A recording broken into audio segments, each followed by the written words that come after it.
Hi and welcome back to my YouTube channel, Forever Vegan Inspo. Today it's all things pumpkin and we're getting a little bit creative, so we're going to be making a spiced pumpkin punch. It is delicious, it's nutritious, and it's just good for you. Today's ingredients are pumpkin straight from my allotment, supermalt, maple syrup and coconut milk.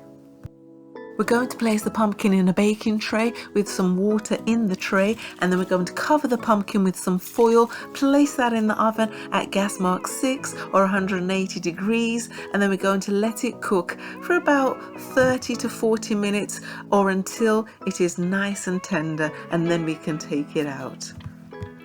Once it's cooked, then we're going to scoop it out and place it into a bowl. We used about a quarter of the cooked pumpkin in this particular recipe. Place the pumpkin and the coconut milk, mine was frozen, into a blender and start to blend, and then you will add the supermalt gradually.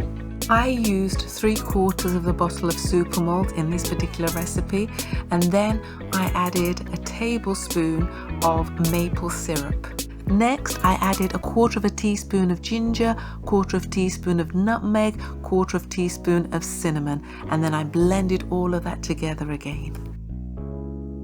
Place some ice in the glass and pour your spiced pumpkin punch over it, making it nice and cool, and then just sip that, and it is absolutely delicious.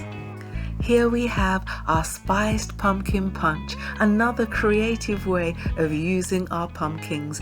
So enjoy and let me know when you try the recipe. Thank you for liking this video, thank you for sharing this video, and thank you for subscribing to Forever Vegan Inspo. Take care and God bless.